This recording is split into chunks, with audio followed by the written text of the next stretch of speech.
نحمده ونصلي ونسلم على سيدنا ومولانا محمد نبي الأمين المكين الكريم الرؤوف الرحيم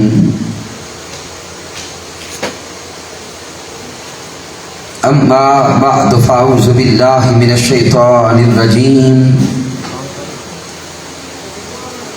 بسم الله الرحمن الرحيم قال الله تبارك وتعالى في القرآن المجيد واصبر نفسك مع الذين يدعون ربهم بالغداة والعشي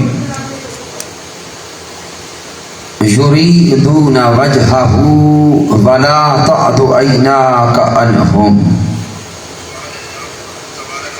صدق الله مولانا العظيم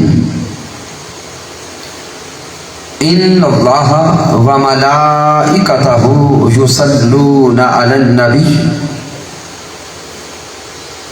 يا أيها الذين آمنوا صلوا عليه وسلموا تسليما الصلاة والسلام عليك يا سيدي يا رسول الله وعلى آلك وأصحابك يا حبيب الله. اللہ رب العزت کی توفیق سے اور تاجدار کائنات صلی اللہ علیہ وآلہ وسلم کے نعلین پاک کے تصدق سے تحریک منہاج القرآن تحصیل ملک وال کے زیر اہتمام ہم ماہانہ درس عرفان القرآن کی اس بابرکت نشست میں حاضر ہیں. اس درس عرفان القرآن کے انعقاد پر مبارکباد پیش کرتا ہوں تحریک منہاج القرآن کے جملہ قائدین اور کارکنان کو، جملہ فورمز کے قائدین اور کارکنان، منہاج القرآن یوتھ لیگ، مصطفی اسٹوڈنٹس موومنٹ، پاکستان عوامی تحریک، منہاج القرآن علماء کونسل اور منہاج القرآن ویمن لیگ کی مائیں، بہنیں اور بیٹیاں، اور بطور خاص آج کے درس عرفان القرآن میں حاضر ہیں ضلع ناظم تحریک منہاج القرآن منڈی بہاؤالدین جناب محترم محمد نواز عابد صاحب، اور تشریف فرما جمیع دیوانگان مصطفیٰ صلی اللہ علیہ وآلہ وسلم. سامعین محترم، چونکہ ماہ ربیع الثانی ہے اور ماہ ربیع الثانی حضور غوث العظم حضرت شیخ عبد القادر جیلانی رضی اللہ تعالی عنہ سے منسوب مہینہ ہے. آج 9 ربیع الثانی ہے اور 11 ربیع الثانی سن 561 ہجری یوم وصال حضور غوث العظم حضرت شیخ عبد القادر جیلانی رضی اللہ تعالی عنہ ہے. لہٰذا اسی مناسبت سے آج کے درس عرفان القرآن کا موضوع ابتداءً قرآن و حدیث کی روشنی میں شان اولیاء ہوگا، اور اختتام پر اگر وقت نے ساتھ دیا تو ہم لفظ غوث العظم کی قرآنی تشریح سمجھنے کی کوشش کریں گے. تو سامعین محترم، آج کا یہ دور کیونکہ انسانی ذہنوں میں بہت سے شکوک و شبہات پیدا کر چکا ہے۔ جب بھی اولیاء کرام کی عظمت اور شان کی بات آتی ہے تو لوگوں کے ذہنوں میں کئی طرح کے سوالات اور اعتراضات جنم لیتے نظر آتے ہیں۔ آئیے سب سے پہلے قرآن مجید کی روشنی میں عظمت اولیاء کا نقطہ سمجھنے کی کوشش کریں۔ اگر ہم قرآن مجید کا مطالعہ کرتے ہیں تو ہمیں یہ راز سمجھ آتا ہے کہ لفظ ولی قرآن مجید فرقان حمید میں خود رب کائنات نے کم و بیش 100 مرتبہ سے زائد وارد کیا ہے۔ اس وقت لفظ ولی کی معنویت کو بیان نہیں کروں گا، لیکن اگر قرآن مجید کا مطالعہ کریں تو لفظ ولی 100 بار سے زائد مرتبہ قرآن مجید میں آیا۔ پھر اسی قرآن کا مطالعہ کرتے جائیں تو اللہ رب العزت نے ایک پوری سورت، اس سورت کا نام ہی اولیاء کے نام پہ رکھا ہے۔ سورۃ الکہف یہ قرآن مجید کی سورت ہے، اور الکہف یہ اصحاب کہف کے نام پر ہے۔ اب سامعین محترم، جو پہلا نقطہ سمجھنے والا ہے، اگر سورۃ الکہف کا مطالعہ کریں، اس سورت کے اندر بھی رب کائنات نے 1 درجن سے زائد موضوعات کو بیان کیا۔ سورۃ الکہف میں موضوع توحید کا بھی ہے، سورۃ الکہف میں موضوع رد شرک کا بھی ہے، سورۃ الکہف میں موضوع عقیدہ رسالت کا بھی ہے، اور اسی طرح سورۃ الکہف کا مطالعہ کرتے چلے جائیں 1 درجن سے زائد موضوعات مالک کائنات سورۃ الکہف میں خود بیان کرتا ہے، لیکن اس پوری سورت کو جب ٹائٹل دیتا ہے، نام دیتا ہے، تو وہ اولیاء کے نام پہ دیتا ہے، اصحاب کہف کے نام پہ دیتا ہے۔ انسانی ذہن سوال کرتا ہے کہ اے رب کائنات، جب یہ قرآن تیرا کلام ہے، اسی سورت کے اندر تو نے متعدد موضوعات پہ کلام کیا، تو اے مولا پھر اس سورت کا نام تو نے اولیاء کے نام پہ کیوں رکھا ہے؟ اس کا سبب کیا ہے؟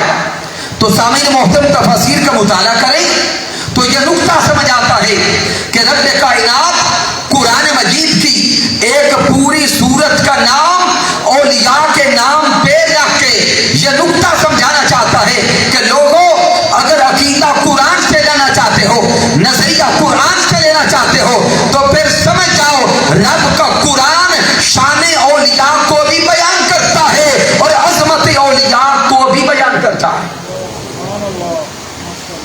اب آئیے سامعین محترم، اس سورت کے اندر داخل ہوتے، سورۃ الکہف کا مطالعہ کرتے۔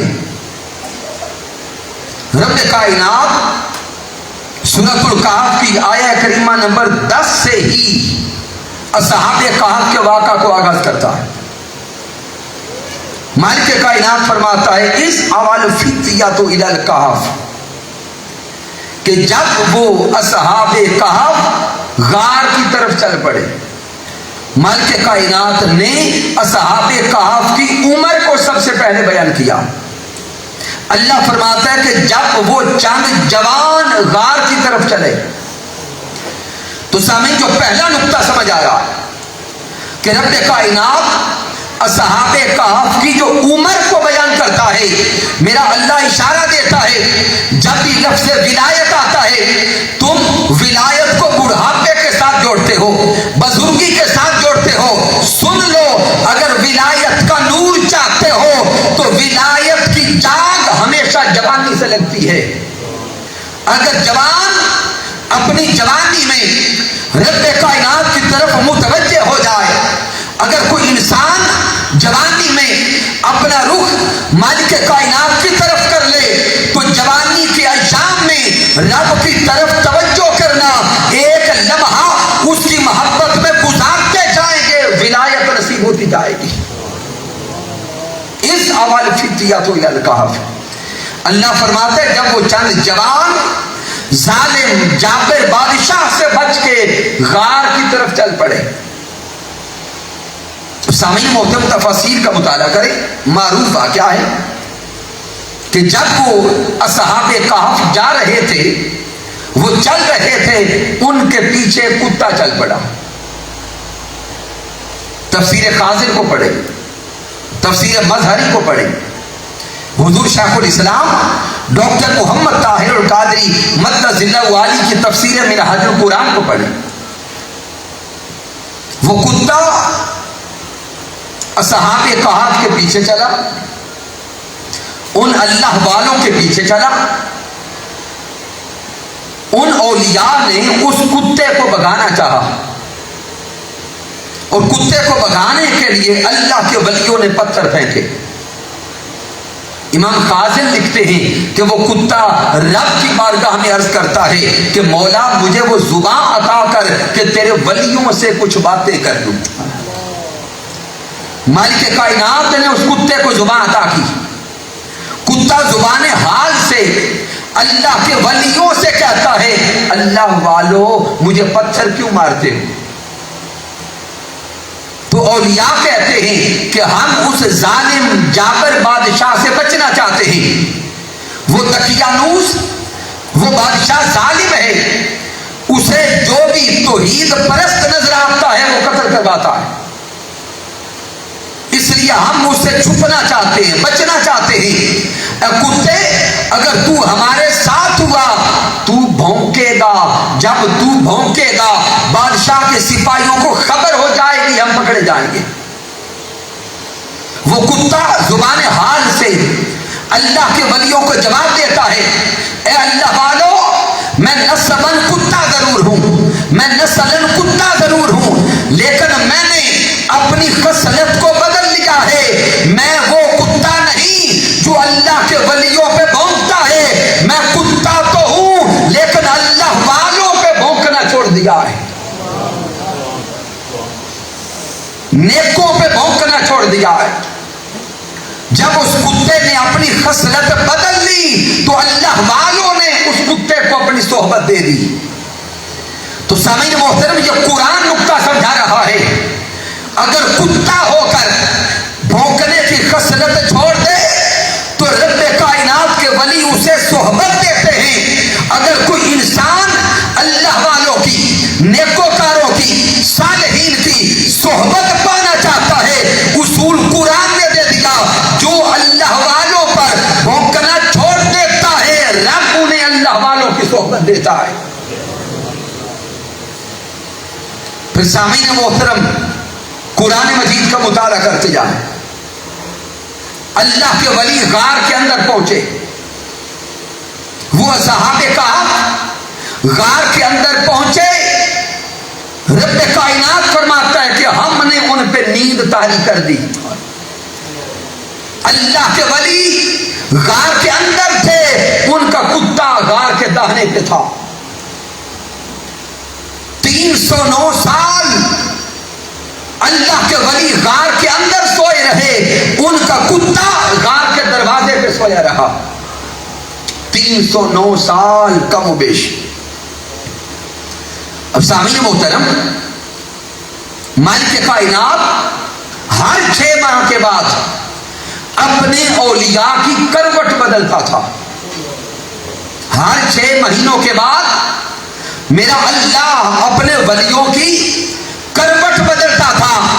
ادھر اللہ کے ولیوں کی کروٹ بدلی جاتی، ان کی صحبت کے فیض سے دروازے پہ بیٹھے کتے کی کروٹ بھی بدلی جاتی تھی. تو سامعین محترم جب اولیاء کی صحبت نصیب ہو جاتی ہے تو پھر صحبت اولیاء کا فیض بھی نصیب ہوتا ہے. پھر سامعین محترم رب کائنات کو اپنے ولی پسند کتنے، میرا اللہ اولیاء سے محبت کتنی کرتا ہے. اب جو غار ہے اگر اس کی ڈائریکشنز کو دیکھیں، جب سورج طلوع ہوتا اور سورج غروب ہوتا اور غروب کے اوقات میں سورج کی روشنی براہ راست غار کے اندر آتی ہے، براہ راست غار کے اندر آتی ہے۔ اب سامعین محترم تصور میں لائیں انسانی نفسیات کو، بشری تقاضوں کو۔ جب آج ہم بھی سوئے ہوں اور اچانک سورج کی کرنیں آنے لگ جائیں تو سونے میں، نیند میں خلل آتا ہے، بے چینی آتی ہے۔ تو جب وہ اصحاب کہف غار کے اندر سو رہے تھے تو سورج کے طلوع اور غروب کے اوقات میں سورج کی روشنی غار کے اندر آتی۔ مالک کائنات قرآن میں فرماتا ہے کہ رب کائنات نے سورج کے طلوع اور غروب کے ڈائریکشنز کو بدل دیا تاکہ وہ اللہ کے ولی جو غار کے اندر آرام کر رہے ہیں، وہ سو رہے ہیں، سورج کی کرنوں کی وجہ سے ان کے آرام میں بھی خلل نہ آئے۔ میں وقت نہیں کہ ایک ایک آیہ کریمہ کو کھول کے بیان کروں۔ یہ سورۃ الکہف آیہ کریمہ نمبر 10 سے لے کر آیہ کریمہ نمبر 22، 23، 24 تک مسلسل یہ 2 رکوع پڑھتے چلے جائیں۔ اللہ رب العزت نے اصحاب کہف کی آرام کے پیش نظر اور ان کی عظمت کو دکھانے کے لیے، ان کے مقام کو دکھانے کے لیے سورج کے راستوں کو بدل دیا، اور جب فرمایا کہ سورج کے راستوں کا بدلا جانا یہ اللہ کی نشانیوں میں سے ایک نشانی ہے۔ گویا رب فرماتا ہے کہ جو اللہ کے ولی بنتے ہیں، جو اللہ سے لو لگاتے ہیں، جو اپنا سب کچھ مولا کے نام کر دیتے ہیں، رب کائنات پوری کائنات کا نظام پھر ان اولیاء کے نام کر دیتا ہے۔ پھر سامعین محترم جن آیات بینات پہ آپ کو متوجہ کرنا چاہتا ہوں، وہ اصحاب کہف کا کتا تھا تو کتا، لیکن رب کائنات نے اس کتے کا ذکر 4 بار قرآن مجید میں کیا۔ کتنی بار؟ میرے اللہ نے کم و بیش 4 بار اس کتے کا ذکر کیا۔ اب سامعین محترم آیہ کریمہ نمبر 22 کو پڑھیں۔ مالک کائنات ارشاد فرماتا ہے سَيَقُولُونَ ثَلَاثَةٌ رَابِعُهُمْ كَلْبُهُمْ۔ اللہ فرماتا ہے کہ بعض لوگ کہیں گے کہ اصحاب کہف 3 تھے۔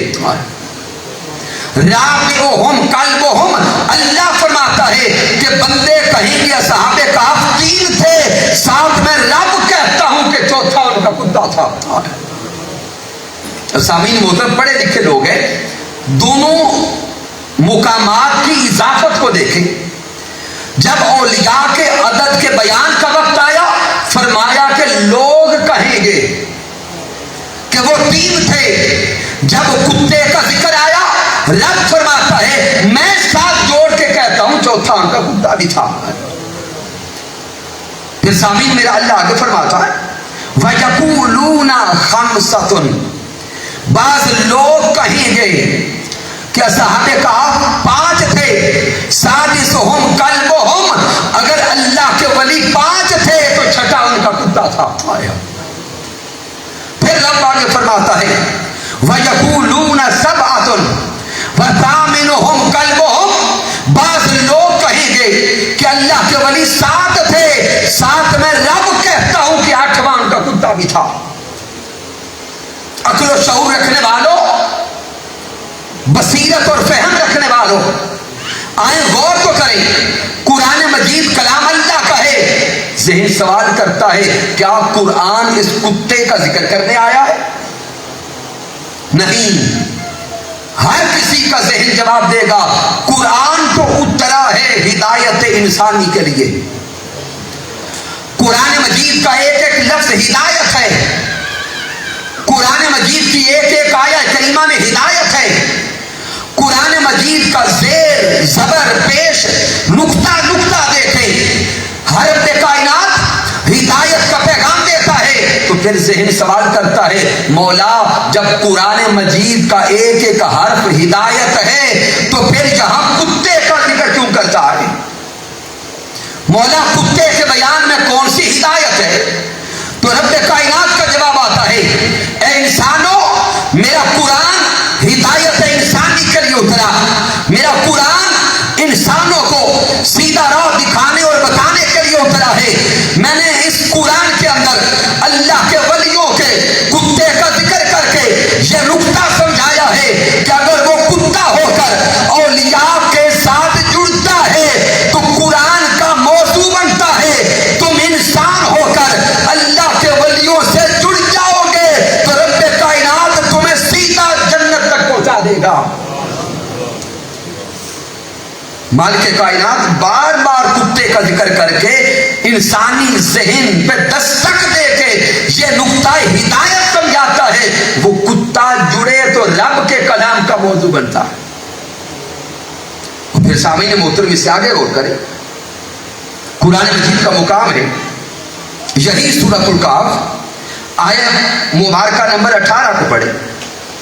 مالک کائنات اس کتے کے بیٹھنے کے انداز کو بھی بیان کرتا ہے۔ سامعین آج کے دور میں لوگ بڑے بڑے شوق سے کتے پالتے ہیں، لاکھوں لاکھوں روپے کی قیمت ہے کتوں کی، خرید کے لاتے ہیں، اے سی روم دیتے ہیں، اچھے سے اچھا کھلاتے ہیں، اس کے باوجود وہ کتا اٹھتا کیسے ہے، بیٹھتا کیسے ہے، چلتا کیسے ہے، یہ کبھی ڈائری میں کسی نے نہیں لکھا کہ آج میرے کتے کی چال ایسی تھی، آج میرا کتا ایسے بیٹھا، ایسا کبھی کوئی اپنی ڈائری میں نہیں لکھتا۔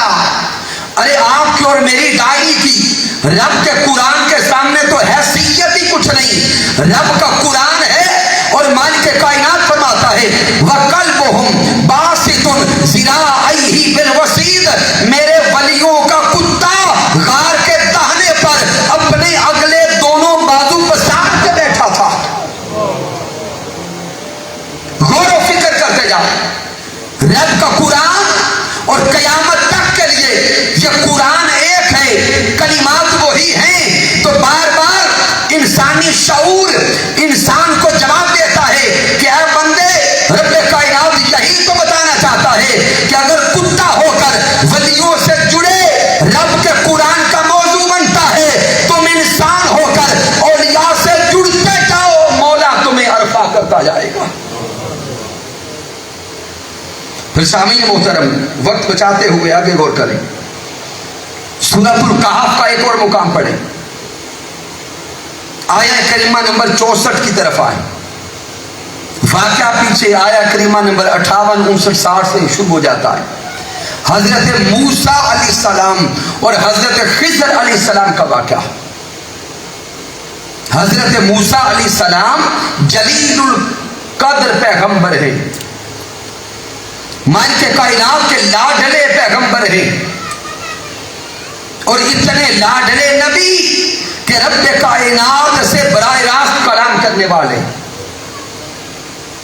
لیکن حضرت موسیٰ علیہ السلام چلے ہیں ایک ولی سے ملاقات کرنے کے لیے، نبی چلا ہے ولی کی زیارت کرنے کے لیے۔ موسیٰ علیہ السلام نبی ہیں، خضر علیہ السلام ولی ہیں، اور قرآن یہ واقعہ بیان کرتا ہے کہ حضرت موسیٰ علیہ السلام حضرت خضر علیہ السلام سے ملاقات کرنے چلے۔ اور سامعین محترم جب چل رہے چلتے ہوئے ساتھ آپ نے اپنا ایک شاگرد لیا، حضرت یوشع بن نون رضی اللہ تعالیٰ عنہ، اور اپنے شاگرد اور غلام سے کہتے ہیں چونکہ سفر لمبا ہے اس لیے کچھ کھانا تیار کر لو۔ تو اب سامعین محترم اس شاگرد نے مچھلی پکڑی، اس کا گوشت بنایا، چھوٹی چھوٹی بوٹیاں تیار کی، پھر اس کو مثالے لگائے، تیار کیا، پکایا اور ہنڈیاں تیار کر لی۔ سالن پورا تیار ہے کھانے کے لیے۔ چل پڑے خضر علیہ السلام کو تلاش کرنے۔ چلتے چلتے ایک مقام آیا جسے مجمع البحرین کہتے ہیں۔ مجمع البحرین، دو دریاؤں کے ملنے کی جگہ۔ بحرین اس کا معنی دریا بھی لیا جاتا ہے اور سمندر بھی لیا جاتا ہے، لیکن وہ مقام جہاں پہ دو طرف سے آ کے پانی ملتا ہے، اس مقام پہ پہنچے تو حضرت خضر علیہ السلام حضرت یوشع بن نون کو کہتے ہیں کہ تھوڑی دیر آرام کر لیا جائے. سستاتے ہی وہاں پہ رکے, بیٹھے, آنکھ لگ گئی, سو گئے, بیدار ہوئے, اٹھ کے آگے چل پڑے. جب کچھ آگے چلے تو حضرت موسیٰ علیہ السلام اپنے شاگرد سے حضرت یوشع بن نون سے کہتے ہیں کہ بھوک کا احساس ہو رہا ہے, کھانا لاؤ. وہ جو مچھلی کا سالن تیار کیا تھا وہ لاؤ. تو جب موسیٰ علیہ السلام نے کھانا مانگا, اس وقت حضرت یوشع بن نون بول کے کہتے ہیں, وہ شاگرد بول کے کہتے ہیں کہ اللہ کے پیغمبر, اس مقام پہ جہاں پر رکے تھے مجمع البحرین, جب وہاں پہ رکے تھے وہ بھنی ہوئی, پکی ہوئی, تیار کی ہوئی مچھلی وہ زندہ ہو کے پانی میں چلی گئی تھی. وہ پکی ہوئی, بھنی ہوئی, تیار کی ہوئی مچھلی زندہ ہو کے پانی میں چھلانگ لگا گئی. حضرت یوشع بن نون کہتے ہیں کہ مجھے شیطان نے بلا دیا تھا کہ میں آپ کو بتا سکوں. حضرت موسیٰ علیہ السلام نے جب یہ کلمات سنے کہ اس مقام پر وہ مچھلی زندہ ہو کر پانی میں چھلانگ لگا گئی, حضرت موسیٰ علیہ السلام حضرت یوشع بن نون کو کہتے ہیں, یوشع پلٹ چلو اسی مقام کی طرف جس مقام پہ مردہ مچھلی زندہ ہوئی تھی, اسی مقام پہ تو اللہ کا ولی رہتا ہوگا. حضور شیخ الاسلام ڈاکٹر محمد طاہر القادری مدث اللہ علی فرماتے ہیں کہ جس مقام پہ اللہ کا ولی رہتا ہے اس مقام پہ مردوں کو حیات ملتی ہے. اس مقام پہ مردوں کو حیات ملتی ہے. حضرت خضر علیہ السلام مجمع البحرین کے مقام پہ رہتے تھے, وہاں سانس لیتے تھے. اس ماحول کو بھی رب کائنات نے بابرکت کر دیا. جب ولی کے مقام پہ پہنچے میرے اللہ نے مردہ کو بھی زندگی عطا کر دی. قرآن مجید کے الفاظ ہیں, سورۃ الکہف ہے, آیہ مبارکہ نمبر 64 کو پڑھیں. مالک کائنات ارشاد فرماتا ہے, قالا ذالک ما کنا نبغی. رب فرماتا ہے ذالک ما کنا نبغی. جب وہ اس مقام کی طرف پلٹے, فارتد علی آثارہم قصصا, جب اس مقام کی طرف پلٹ گئے, انہی قدموں پہ واپس اس مقام پہ پہنچے تو انہوں نے اللہ کے ولی کو پا لیا, اللہ کے ولی کو پا لیا. تو سامعین محترم, یہ دو مقامات قرآن مجید کے دے کر یہ نقطہ سمجھانا چاہتا ہوں کہ آئیں اگر قرآن و حدیث کے مطابق عقیدے کو بنانا چاہتے ہیں تو قرآن شان اولیاء بتاتا بھی ہے اور شان اولیاء دکھاتا بھی ہے. آئیے آپ حدیث مبارکہ کی طرف توجہ کریں. یہ حضور شیخ الاسلام ڈاکٹر محمد طاہر القادری مدث اللہ علی کی کتاب ہے روضۃ السالکین. اس کتاب سے میں کوشش کرتا ہوں صرف چند ایک احادیث مبارکہ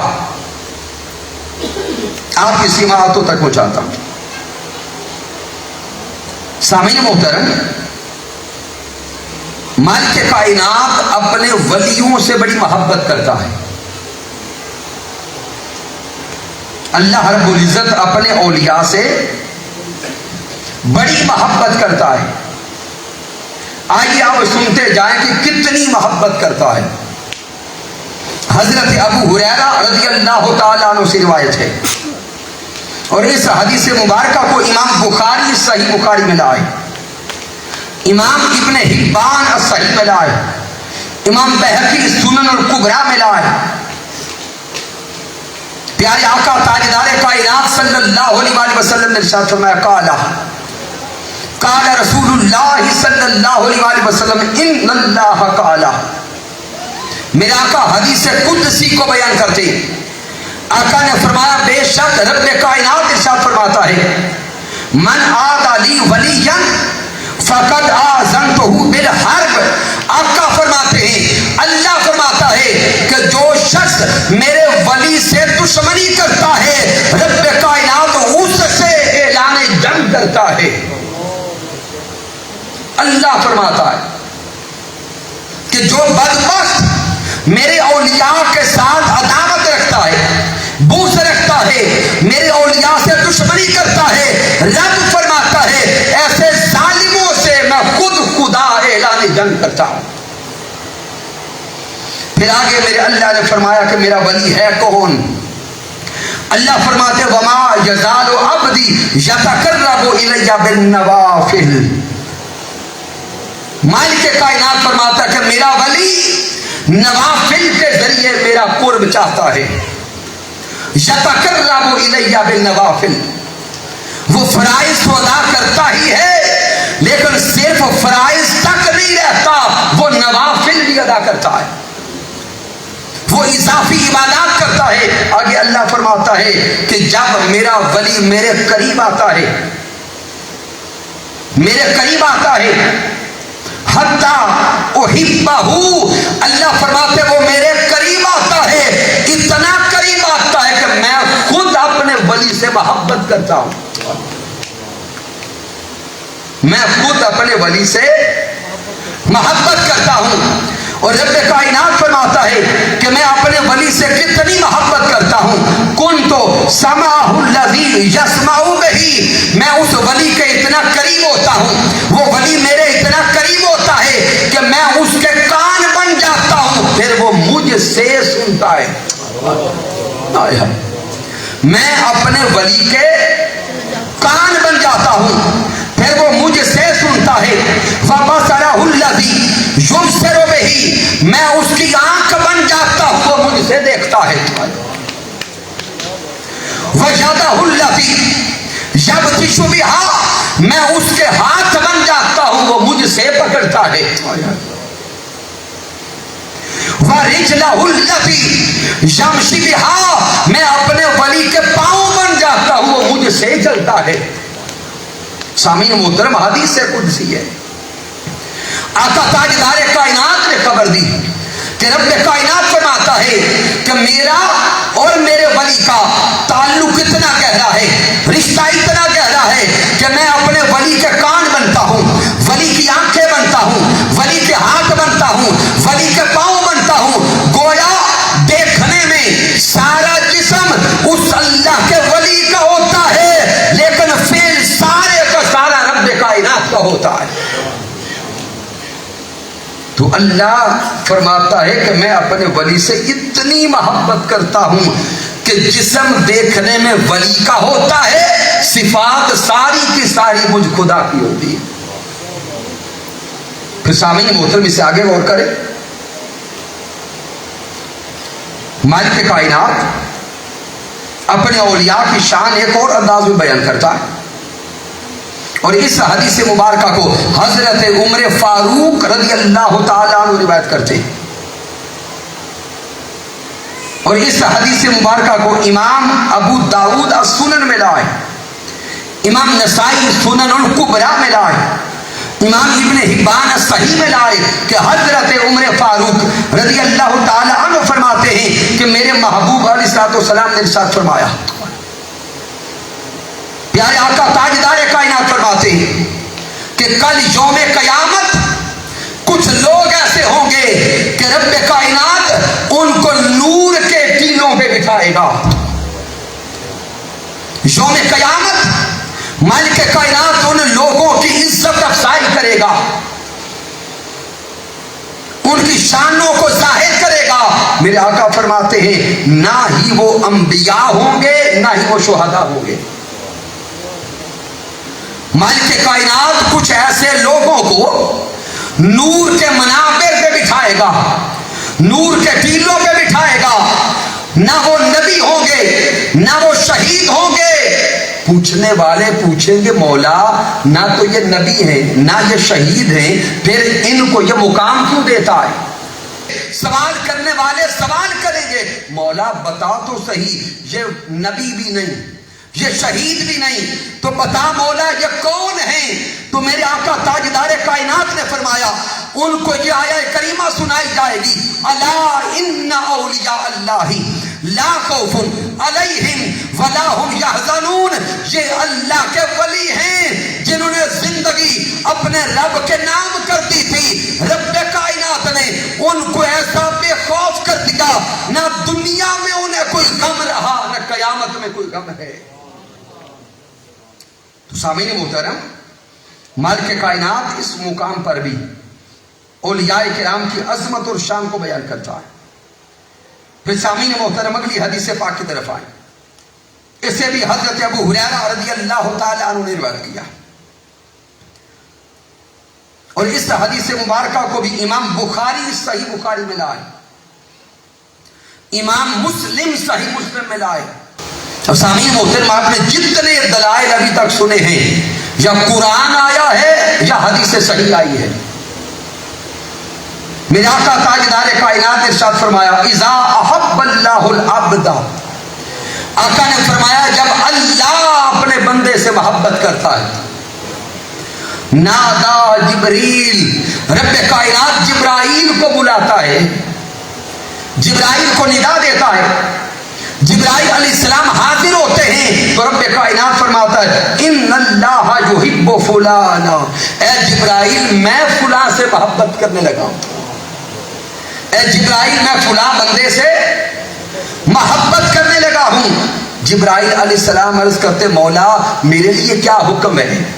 تو اللہ فرماتا ہے فَأَحْبِبْهُ، اے جبرائیل تو بھی اس سے محبت کر، اے جبرائیل تو بھی اس سے محبت کر۔ آگے حدیث کے الفاظ ہیں فَيُحِبُّهُ جبریل، پھر جبرائیل علیہ السلام بھی اسی بندے سے محبت کرتے۔ پھر مالک کائنات جبرائیل علیہ السلام کو حکم دیتا ہے اے جبرائیل تو آسمان پہ چلا جا، اہل آسمان میں چل اور آسمان والوں کو میرے اس بندے کی محبت کی طرف راغب کر۔ فَيُنَادِي جِبْرِيلُ فِي أَهْلِ السَّمَاءِ، پھر جبرائیل علیہ السلام اہل سماء میں چلتے ہیں، آسمان والوں کو اللہ کے اس بندے کی طرف ترغیب دلاتے ہیں۔ پھر ان اللہ یحب فلانا، جبرائیل علیہ السلام آسمان والوں میں اعلان کرتے جاتے ہیں اے آسمان والوں رب کائنات فلاں بندے سے محبت کرتا ہے، تم بھی محبت کرو۔ فَأَحِبُّهُ، آقا فرماتے ہیں پھر آسمان والے بھی اس بندے سے محبت کرتے ہیں۔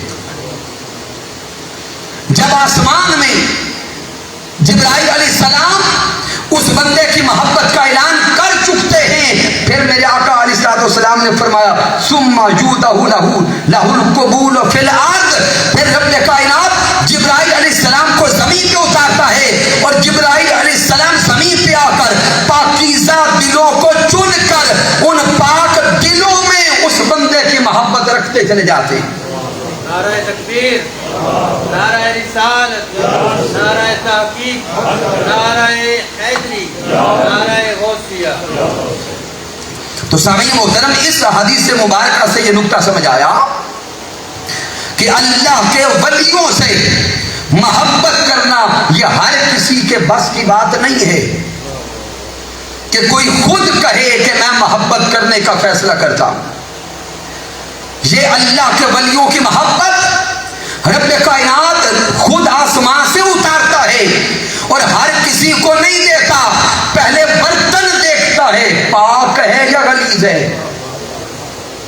مالک کائنات دلوں کو دیکھتا ہے، جس کا دل پاک نظر آتا ہے، مزکا نظر آتا ہے، مصفا نظر آتا ہے، اس دل میں اپنے اولیاء کی محبت اتارتا چلا جاتا ہے، اور جس کا دل غلیظ ہوتا ہے رب کائنات اس غلیظ دل میں پاکوں کی محبت نہیں اتارا کرتا۔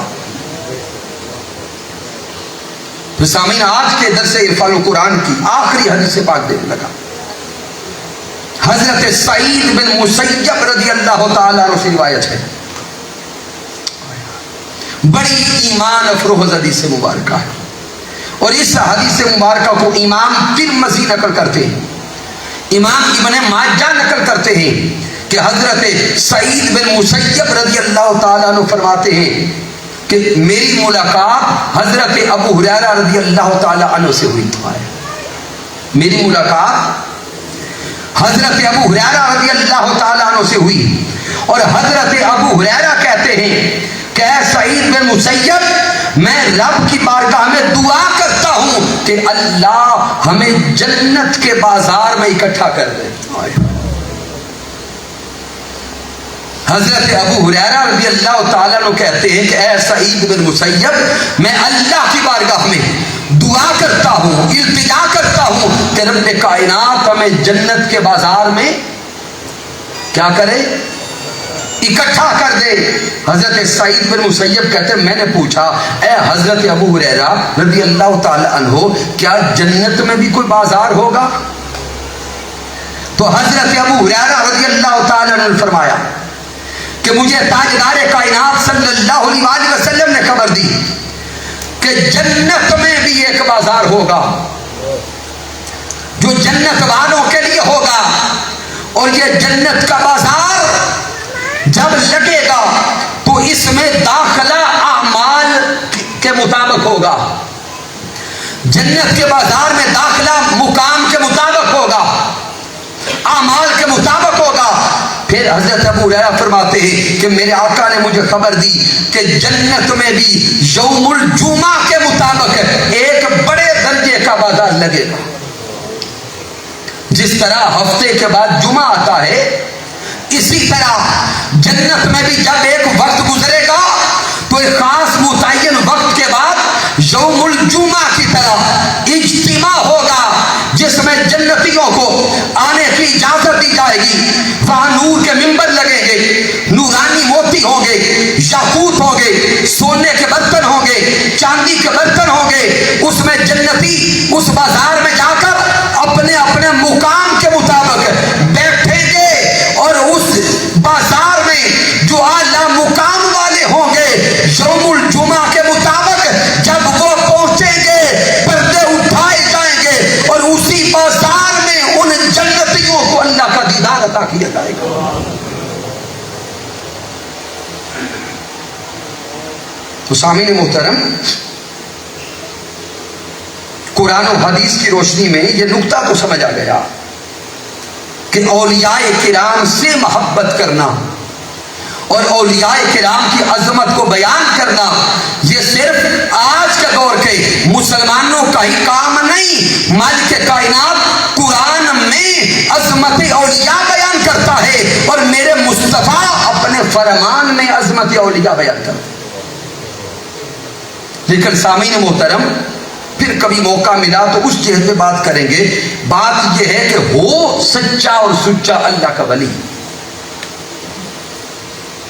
سچا اور سچا اللہ کا ولی ہو, شبدہ باز نہ ہو, ولایت کے نام پہ دوسروں کو دھوکہ دینے والا نہ ہو, اولیاء کی طرح کا لباس پہن کر یا صرف داڑھی جبہ اور کبہ سجا کر لوگوں کو گمراہ کرنے والا نہ ہو. آج المیہ اور دکھ کی بات یہ ہے کہ وہ جو خاص سچے اور سچے اللہ کے ولی ہیں وہ تو موجود ہیں, لیکن دھوکہ بازوں نے معاشرے میں اتنی پراگندگی پیدا کر دی ہے کہ آج سچا نظر کوئی نہیں آتا, ہر طرف دھوکہ ساز نظر آتے. اور جو منکرین ہیں, معترضین ہیں, ناقدین ہیں, ان دھوکہ بازوں کو دیکھ کر, ان بے ایمانوں کو دیکھ کر, ان مال بٹورنے والوں کو دیکھ کر جو سچے اور سچے اللہ کے ولی ہیں ان سے بھی دور کرتے نظر آتے ہیں. پیارے آقا علیہ السلام خود فرماتے ہیں اور نشانی بتاتے ہیں کہ اللہ کا ولی کون ہے. میرے محبوب نے فرمایا اگر اللہ کا ولی تلاش کرنا چاہتے ہو تو سن لو اللہ کے ولی کی نشانی کیا ہے. آقا فرماتے ہیں اذا رؤوا ذکر اللہ, اللہ کا ولی وہ ہے جس کا چہرہ دیکھیں تو رب یاد آئے, جس کا چہرہ دیکھیں تو اللہ یاد آ جائے, جس کی صحبت میں بیٹھے تو آخرت کی فکر لگ جائے, جس کا کلام سنے تو علم نافع نصیب ہو جائے, جس میں یہ تین خوبیاں جمع ہو جائیں سمجھ لیں کہ اللہ کا ولی ہے.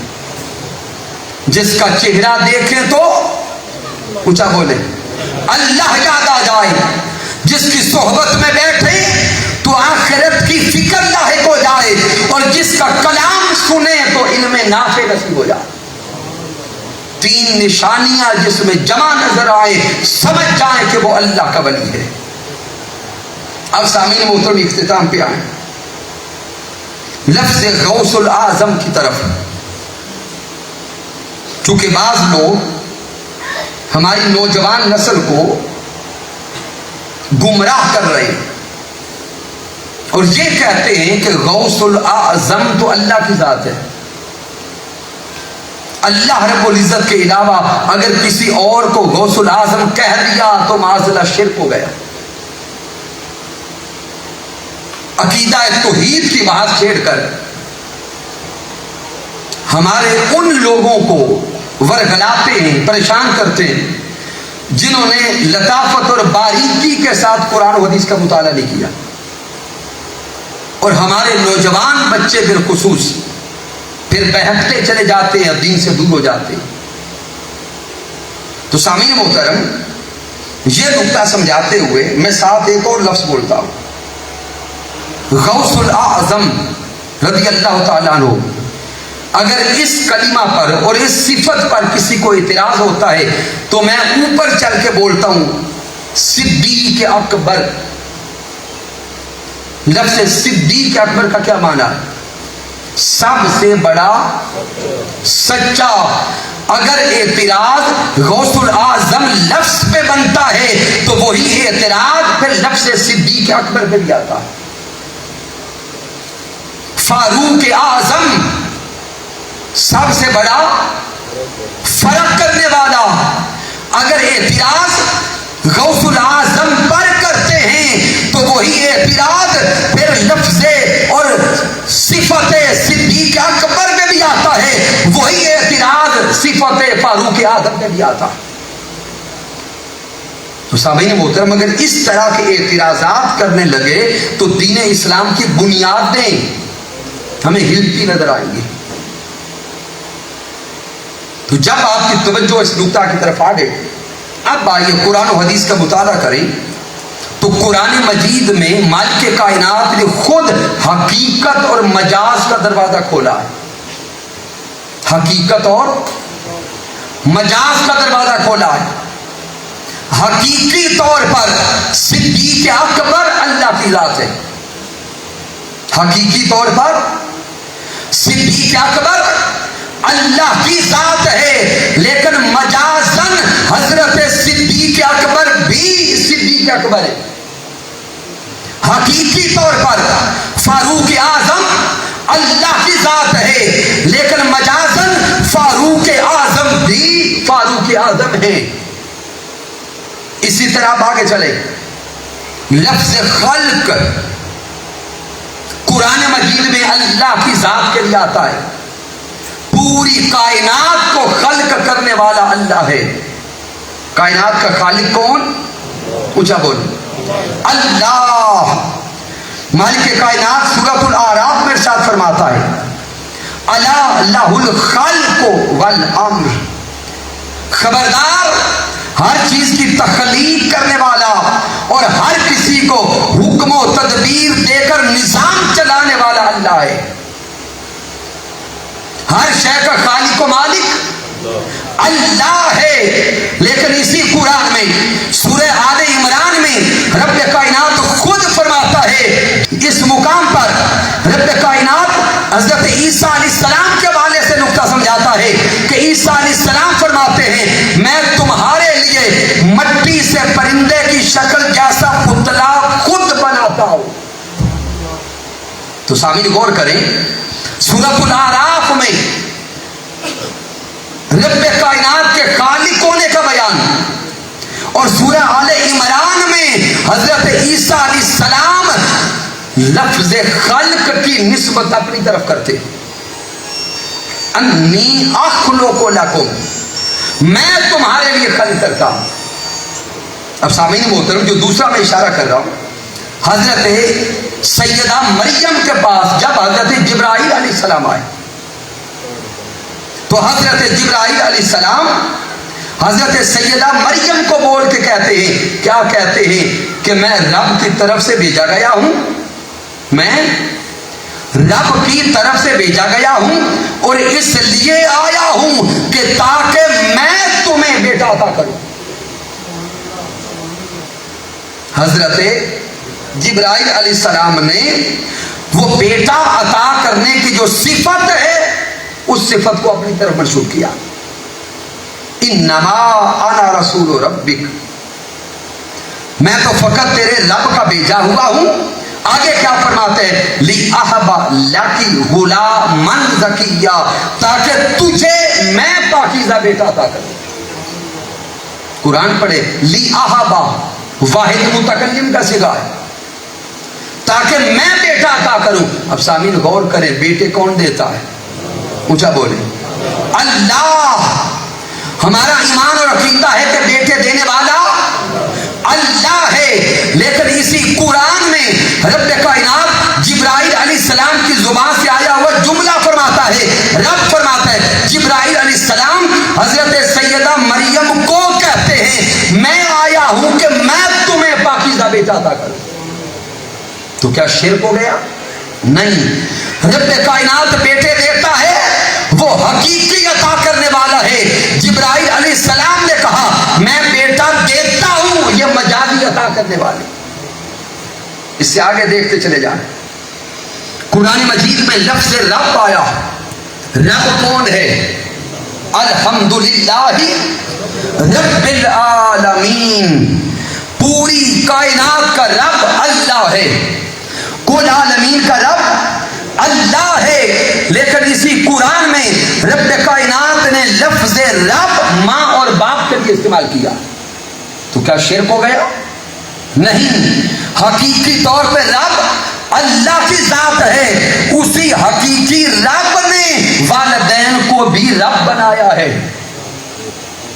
پھر سامعین محترم، یہ حضور شیخ الاسلام کی کتاب التوحید، اس کا مطالعہ کریں۔ یہ تو میں نے اشارتاً نقطہ سمجھانے کے لیے 4-5 صفات کی طرف آپ کی توجہ دلائی ہے۔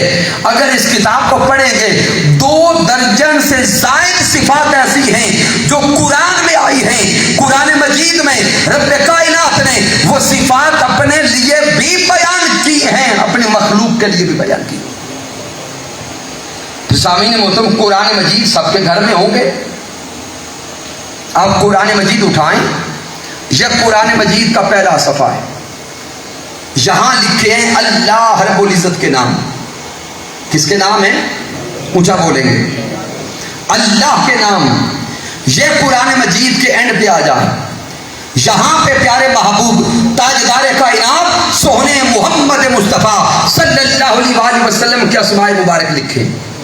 آج گھر جا کے تجربہ کریں، آغاز میں 99 نام اللہ کے ہیں، آخری صفحے پہ 99 نام پیارے محمد مصطفیٰ کے ہیں۔ دونوں صفحات کو ملا کے پڑھتے چلے جائیں، آپ کو درجنوں نام ایسے ملیں گے، پہلے صفحے پر وہی نام اللہ کے ہوں گے، آخری صفحے پر وہی نام سونے محمد مصطفیٰ کے ہوں گے۔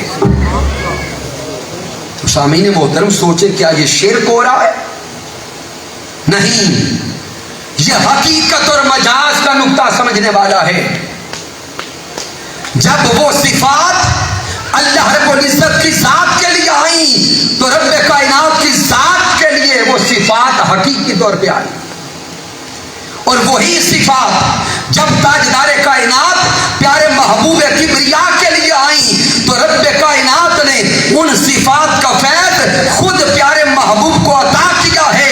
رب کائنات خود حقیقی رب ہے، میرے مصطفیٰ رب کے بنائے ہوئے مجازی رب ہے۔ اللہ بھی محمود ہے، میرے مصطفیٰ بھی محمود ہے۔ تو سامعین محترم، لفظ غوث العظم کا تصور سمجھ گئے۔ جب ہم حضور غوث العظم حضرت شیخ عبد القادر جیلانی کو غوث العظم کے لقب سے پکارتے ہیں تو تو اس سے مراد قطعی طور پہ یہ نہیں ہے کہ معاذ اللہ وہ رب کے برابر ہو گئے. اس پر آخری مثال دے کے بات اینڈ کرتے. سامعین محترم، اگر محترم نذیر سکندر صاحب کلاس پڑھاتے ہوئے یہ کہیں کہ ملک وال بہت بڑا ہے، محترم نواز عابد صاحب منڈی بہاؤالدین میٹنگ میں بیٹھ کے یہی جملہ بولے، منڈی بہاؤالدین بہت بڑا ہے، اور محترم سجاد صاحب لاہور جا کے کہے نہیں پنجاب بہت بڑا ہے، اور کوئی اور ساتھی کہے نہیں پاکستان بہت بڑا ہے، اور چاروں ساتھی آپس میں لڑنے لگ جائے، تو کیا ان کی لڑائی کا آپس میں کوئی تک بنتا ہے؟ کوئی جوڑ ہے؟ نہیں. کوئی اور بندہ کہے گا کہ عجیب بندے ہیں، ایک نے کہا کہ ملک وال بہت بڑا ہے، ایک نے کہا منڈی بہاؤالدین بہت بڑا ہے، ایک ساتھی نے کہا پنجاب بہت بڑا ہے، اور کسی ایک نے کہا کہ پاکستان بہت بڑا ہے. کوئی سمجھانے والا سمجھائے گا اللہ کے بندو لڑائی نہ کرو، صفت تو ایک ہے لیکن موصوف ایک نہیں ہے. صفت ایک ہے لیکن موصوف ایک نہیں ہے. جب یہ کہا کہ ملک وال بہت بڑا ہے تو ملک وال ایک تحصیل ہے. کیا ہے؟ تحصیل ہے. بھائی تحصیل کا مقابلہ کبھی ضلع سے بھی ہوا نہیں. جب کہیں گے کہ ملک وال بہت بڑا ہے تو گویا بولنے والا یہ سینس دے رہا تھا میں نے پاکستان کی ساری تحصیلات کو دیکھا، ان ساری تحصیلوں میں تحصیل ملک وال بڑی تھی. اگر کسی نے کہا کہ منڈی بہاؤالدین بہت بڑا ہے تو سمجھانے والا سمجھائے گا کہ بھائی کہنے والا سمجھاتا ہے کہ منڈی بہاؤالدین ضلع بہت بڑا، کہ جب پاکستان کے اضلاع کو دیکھا تو ضلع منڈی بہاؤالدین بہت بڑا نظر آیا. اگر کسی نے کہا کہ ملک پاکستان بڑا ہے تو اب پاکستان کا مقابلہ کو ملک وال سے کرنے لگ جائے تو اس کی عقل پہ حیرت ہوگی. تو بلا تشبیہ و بلا مثال اگر کسی نے کہا حضرت شیخ عبد القادر جیلانی غوث الاعظم ہیں، اور پھر اگر کسی نے کہا کہ سوہنے محمد مصطفیٰ غوث الاعظم ہیں، تو دونوں کے جملوں میں کوئی تضاد نہیں ہے. اولیاء کی صف میں دیکھیں تو حضرت شیخ عبد القادر جیلانی غوث الاعظم نظر آئیں گے، انبیاء کی صف میں دیکھیں تو سوہنے محمد مصطفیٰ غوث الاعظم نظر آئیں گے. لیکن جب رب کی ذات آئے گی، باری تعالیٰ کی ذات آئے گی، تو رب تعالیٰ کی ذات کے ساتھ کسی کا کوئی مقابلہ نہیں ہے. وہ مالک ہے، وہ خالق ہے، وہ رازق ہے. تو دل ملکا ممن تشاء، وہ تو ایسا مالک ہے جسے چاہتا ہے ملکیت عطا کر دیتا ہے، جسے چاہتا ہے عظمت عطا کر دیتا ہے، جسے چاہتا ہے شان عطا کر دیتا ہے.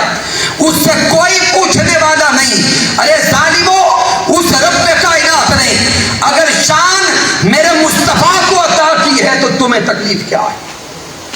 ارے ظالمو، اس رب نے اگر سونے محبوب کو مختار کل بنا کے بھیجا ہے تو تمہیں کیا ہے؟ وہ رب جسے چاہتا ہے عظمتی عطا کرتا چلا جاتا ہے، چونکہ وہ مالک کل ہے اور مالک حقیقی ہے. تو سامعین، آج کے درس عرفان القرآن میں قرآن و حدیث کے دلائل کے ساتھ ہم نے مقام اولیاء کو سمجھا اور تصور توحید و شرک کو سمجھنے کی کوشش کی تاکہ اپنی نوجوان نسلوں کو پھر سے قرآن کے قریب لا سکے، عقائد صحیحہ کے قریب لا سکے. اور سامعین محترم، تحریک منہاج القرآن حضور شیخ الاسلام ڈاکٹر محمد طاہر القادری مدث اللہ علی کی خدمات علمی کو دیکھیں، خدمات قرآنی کو دیکھیں، خدمات علوم الحدیث کو دیکھیں. جس جہد پر بھی دیکھتے چلے جائیں گے ڈاکٹر طاہر القادری نے عقائد صحیحہ کو فروغ دیا ہے، عقائد صحیحہ کو فروغ دیا ہے. اور حضور شیخ الاسلام ڈاکٹر محمد طاہر القادری وہ عظیم مرد کامل ہیں اور وہ عظیم ہستی ہیں جس موضوع پر جو دلائل آپ دے چکے ہیں آج تک کسی میں جرأت نہیں ہوئی کہ آپ کے دلائل کو کوئی رد کر سکے. اس لیے جتنے بھی احباب تشریف فرما ہے آپ کو مبارکباد پیش کرتے ہیں.